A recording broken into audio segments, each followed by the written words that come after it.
Olá, meus queridos e minhas queridas alunos e alunas da Escola Cristã Eduardo Miller, sétimo ano. Aqui é o professor Rodrigo Calderaro e eu estou trazendo uma videoaula sobre o nosso tema que vai ser cobrado na nossa quarta avaliação. Como sabemos, de acordo com o decreto municipal, as nossas aulas presenciais estão suspensas. Então, eu elaborei mais uma videoaula baseada nesta apresentação de slides para que a gente dê conta do capítulo 11 do volume 3 do livro Conquista que temos trabalhado ao longo desse ano. Então vocês irão abrir o livro volume 3, sétimo ano, capítulo 11, Comércio Atlântico de Escravizados. A página é a página 34. E nesse capítulo nós vamos estudar a exploração portuguesa na África Atlântica, a escravidão na África Atlântica, a viagem ou tráfico negreiro e a chegada desses escravizados vindos da África até os portos na América do Sul.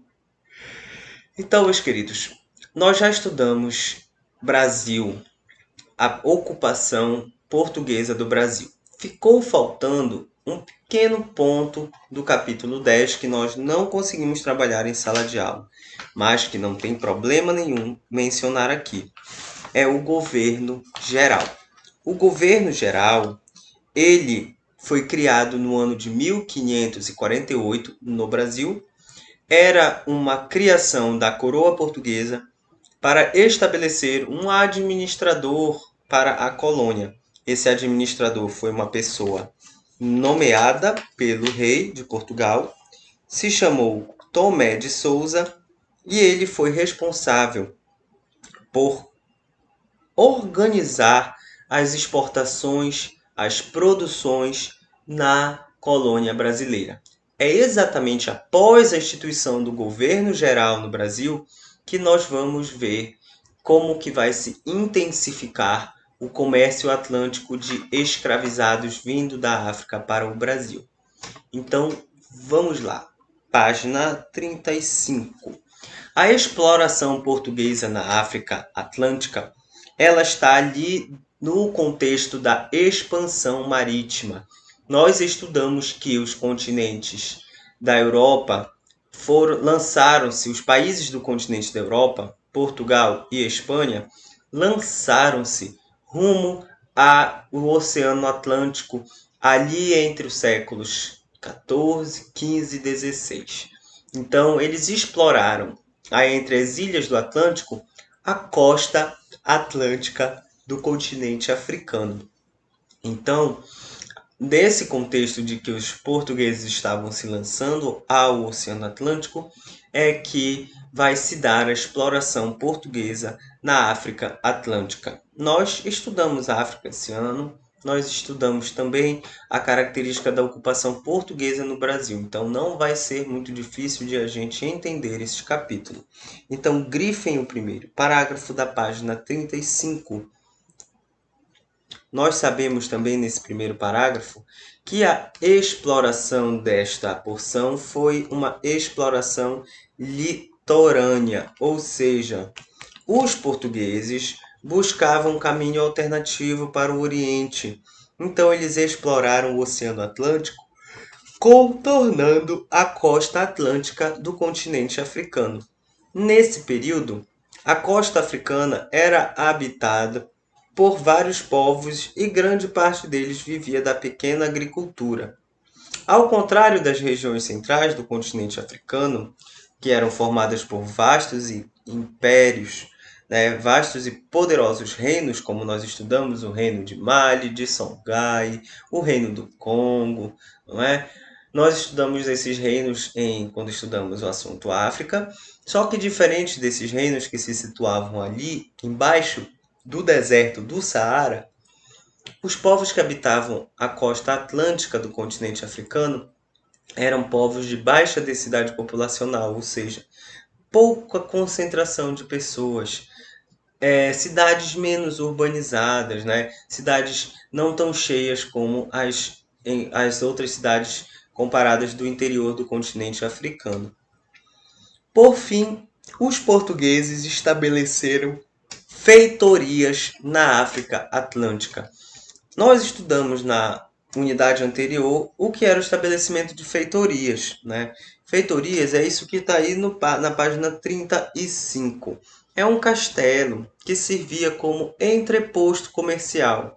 Nessa feitoria se comprava os produtos, se armazenava lá e quando os navios chegassem, eles eram abastecidos com os produtos que vinham, que estavam estocados aí dentro da feitoria. A feitoria era como se fosse um território português em outro continente. Então ali se obedecia à lei de Portugal, se falava português, era administrado por portugueses. Então a feitoria era um pedacinho do território português num outro continente. E os portugueses faziam isso tanto na América do Sul, aqui no Brasil, quanto fizeram isso na costa atlântica do continente africano. Muito bem. Vamos passar para a página 36, onde vamos ver a escravidão na África Atlântica. Primeiro de tudo, a escravidão ela já existia no continente africano. Era uma prática que era tanto tradicional, pessoas podiam ser escravizadas para pagar tributos a reis, também podiam ser escravizadas para que então, tudo isso está aqui nesse quadro da página 36, né? As formas de escravidão que já existiam na África. Ela podia ser, então, poderia ocorrer após uma derrota militar também. Quando uma pessoa perdia uma batalha, um grupo perdia a batalha, as pessoas que perderam poderiam ser feitas prisioneiras do grupo vencedor. Então já existia a escravidão na África Atlântica.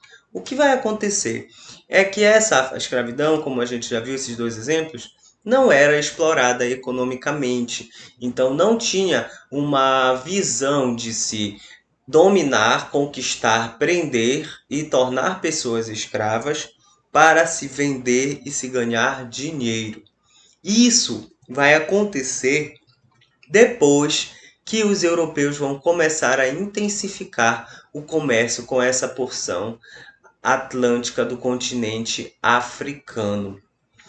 E aí os portugueses vão realizar o escambo, o comércio, as trocas comerciais entre portugueses e africanos da costa atlântica, ele acontecia na forma de escambo, que é a mesma forma que acontecia entre portugueses e indígenas do Brasil. Trocava-se produtos por outros produtos. Então, no caso, os portugueses aqui no Brasil trocavam espelhos, anzóis, machados com os indígenas portugueses e os indígenas portugueses entregavam madeira do pau-brasil, drogas do sertão. Isso também acontecia entre os europeus e os africanos. Os africanos da costa atlântica davam os escravos e os portugueses davam tecidos, aguardente, açúcar, armas de fogo, arcos e flechas. Então, aí na página 37, o primeiro parágrafo ele está explicando como era feito esse comércio. Ele era através do escambo. Gente, a captura dos escravos era feita do interior da África e eles eram levados até a costa atlântica, onde eles iam aguardar os navios negreiros que iriam transportá-los. Navio negreiro é como ficou conhecido o navio de cargas, que era muito grande, que transportava todos esses escravos para o destino final, geralmente o Brasil. Então, a gente vai ver na próxima slide como eram esses grandes navios. Então, em Portugal, o uso da mão de obra escrava começou no século XV. O início da mão de obra escrava em Portugal foi aplicado ali quando os portugueses começaram a desenvolver a agricultura nas ilhas do Atlântico. E quase um século depois é que os escravos começaram a ser aplicados como mão de obra principal nas lavouras açucareiras do Brasil. Então, logo ali depois, lembrem do começo da aula, logo ali depois que o governo geral foi instituído, houve o começo, 10 anos depois, começou-se a receber os primeiros escravizados vindos da África para trabalharem nas grandes lavouras. Então, gente, o Brasil vai receber os primeiros escravos muito cedo, ainda no século XVI. É por isso que a gente vê que a escravidão é uma atividade base, é uma mão de obra que está empregada desde o início aí da Constituição do Brasil como uma colônia e vai acompanhar a história do Brasil até o século XIX, que é quando a escravidão seria abolida no Brasil.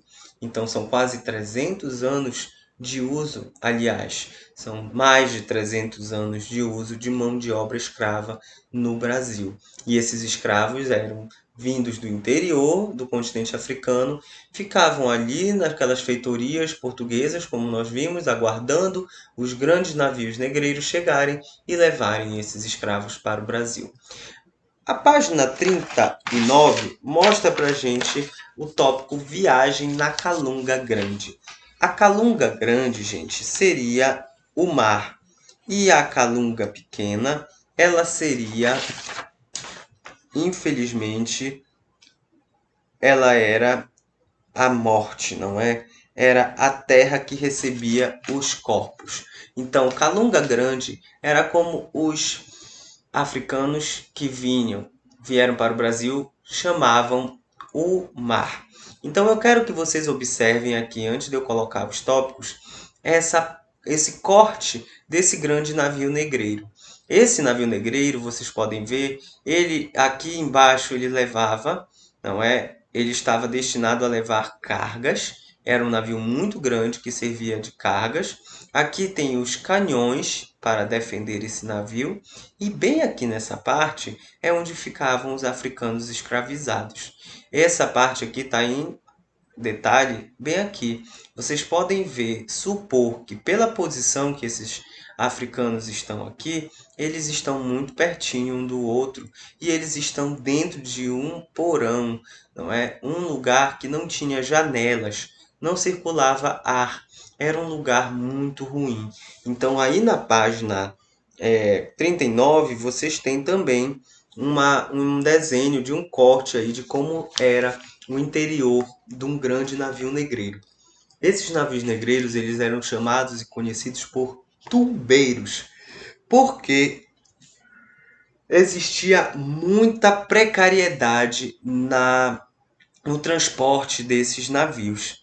Esses navios conhecidos como tumbeiros, eles assim foram chamados porque muitas pessoas, infelizmente, vinham a falecer dentro deles. Ora, vejam como os escravos estão dispostos aqui nesse navio. Eles estão muito próximos, sem acesso à iluminação, sem acesso a ar puro. Então era muito comum que muitos deles não conseguissem resistir à viagem. Essas viagens demoravam em média 3 meses, não é? E esse tráfico, essa transporte de escravos africanos levados à condição de escravizados, ele perdurou durante 4 séculos, século XV, XVI, XVII, XVIII, não é? E o século XIX.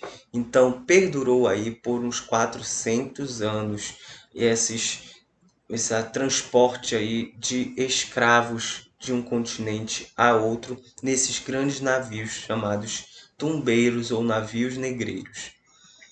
As condições, como já mencionei, eram insalubres, era muito sujo dentro desse navio, era calor, não tinha ventilação, iluminação, fácil acesso à água, à alimentação, essas pessoas tinham que comer no chão, não tinham onde ir ao banheiro, então elas tinham que fazer ali mesmo onde elas estavam, e óbvio, elas estão acorrentadas para não fugir. Então era muito comum que tivesse muitas mortes durante a viagem e também rebeliões. Uma grande rebelião está ilustrada aí na página 41. foi uma rebelião de um navio que aconteceu num veleiro espanhol, um navio espanhol chamado La Amistad. Então, Amistad foi conhecida uma rebelião de escravizados, de africanos na condição de escravizados, dentro de um navio espanhol que conseguiram tomar, né, o poder do navio. Então, um escravo, um africano, Senghbe Pie, que está aqui na página 41 de vocês, ele conseguiu liderar outros 52 africanos e conseguiram tomar o controle do navio. E eles conseguiram matar a tripulação e orientaram o navio a voltar para a África. Então, essa é um exemplo de uma rebelião de africanos que conseguiu reverter esse triste fim, que era o fim de muitos africanos, o de serem transportados durante 3 ou mais meses para uma terra desconhecida para servirem de mão de obra em condições desumanas. Nós vamos ver bem melhor agora como era essa viagem. Então, vamos para a página 42, chegada aos portos americanos. Então, no século XVI, os portugueses utilizaram o trabalho dos escravizados principalmente nas lavouras, e essas pessoas eram trazidas de várias partes do continente. Esse mapa que está aqui do lado, não é? Ele está mostrando para vocês as rotas que esses africanos na condição de escravizados tinham que fazer para chegar.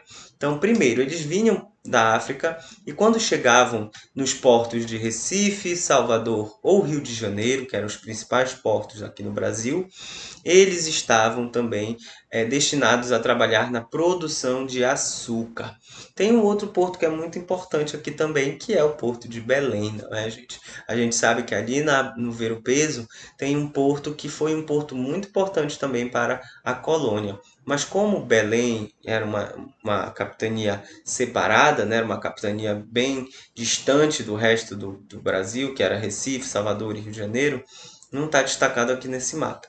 Mas vamos lá, os escravos também eles vinham principalmente do país chamado Angola, que é esse país que está aqui, né, gente, pintado de laranja. É Angola. Foi um principal fornecedor de africanos na condição de escravizados que chegavam aqui no Brasil.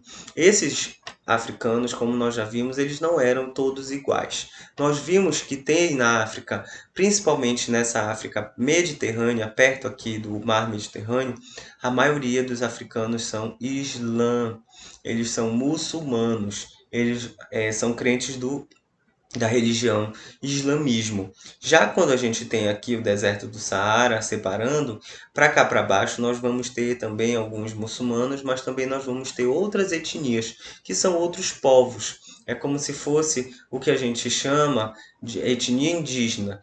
Cada grupo indígena é diferente um do outro. Assim também a gente vai entender para os africanos. Cada etnia é diferente uma da outra. Então tem os sudaneses, aí embaixo do mapa de vocês, na página 42, as nações Yorubá ou Nagô e os Daomeanos.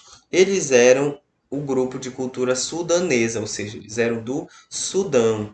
Eram os povos bantus. Os Yorubás foram a etnia que mais foram trazida para a região de Salvador, tá bom, gente?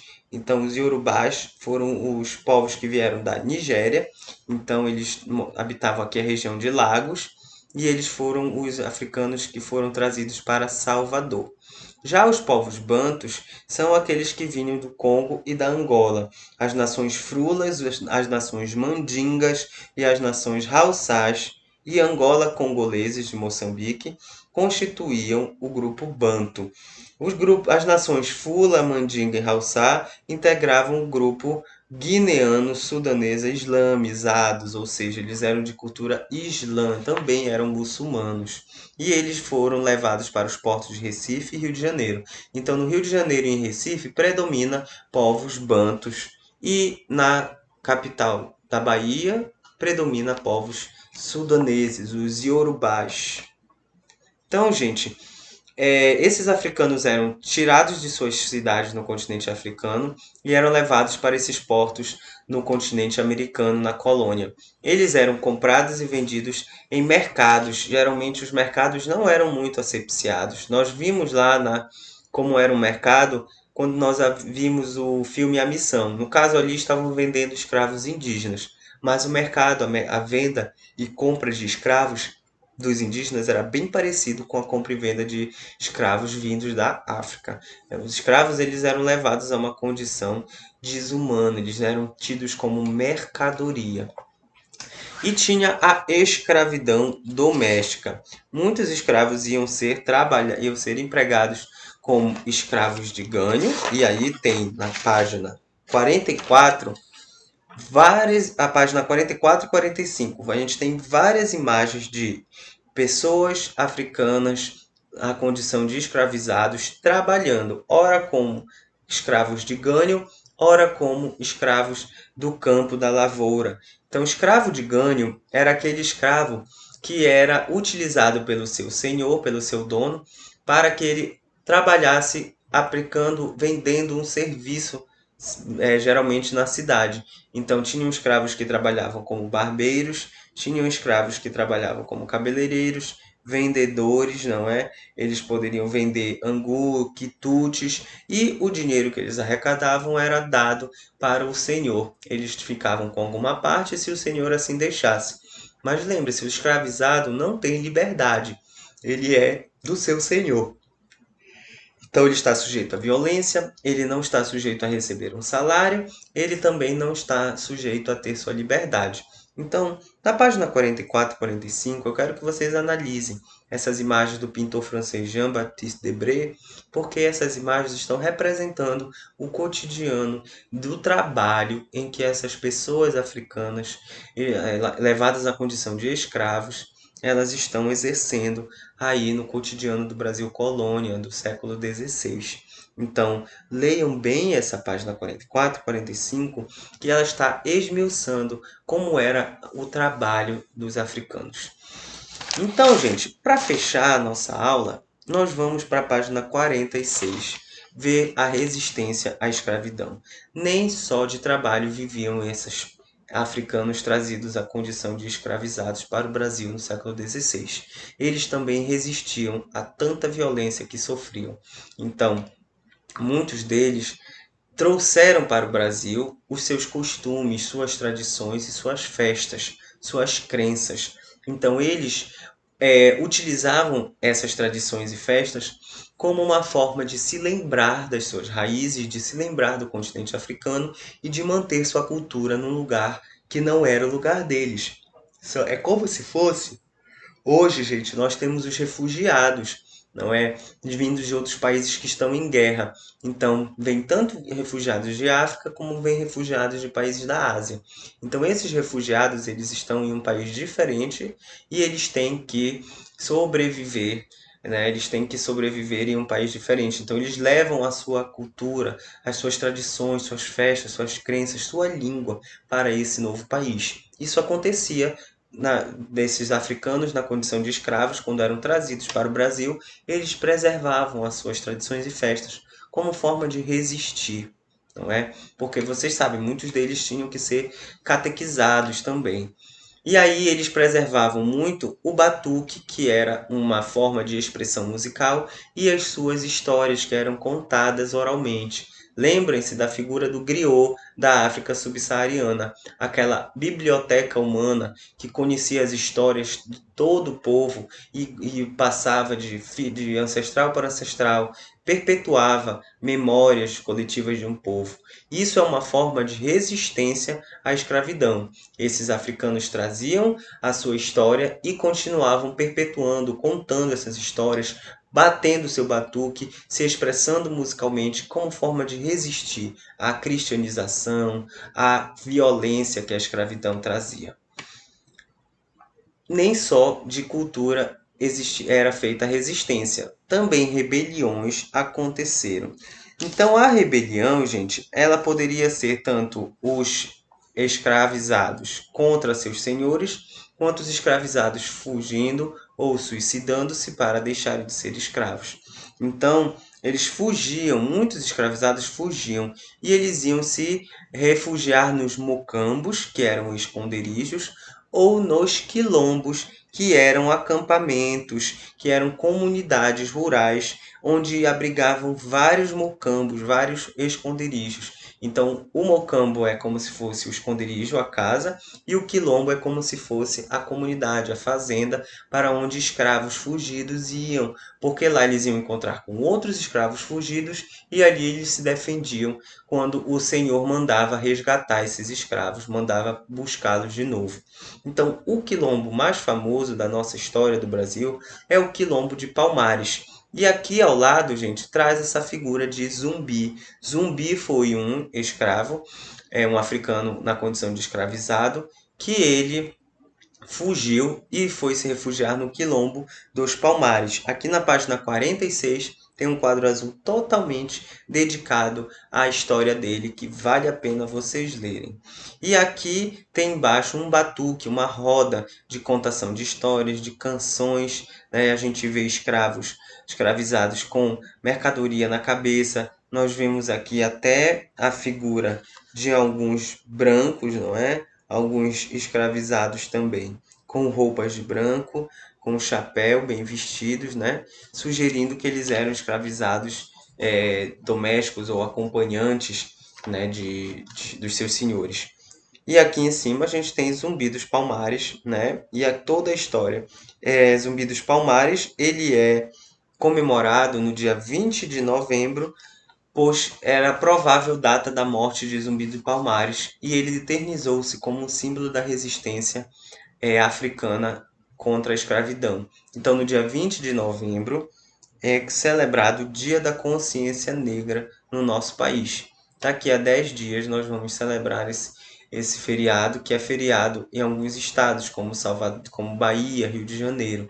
Aqui no Pará nós não temos esse feriado, mas não deixa de ser o Dia da Consciência Negra, em alusão, em lembrança à luta de Zumbi dos Palmares contra a escravidão. Então, querida turma, a gente vai ficar por aqui.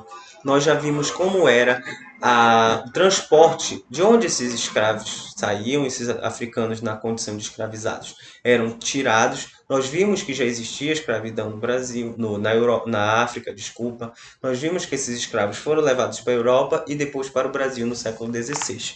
E aí vocês façam para mim e entreguem no aplicativo Clipe Escola a página 47, o que já conquistei. Vocês vão responder essas 4 perguntinhas, tirar essa foto dessa página e me enviar pelo aplicativo, que eu vou dar aquele visto e aquela correção.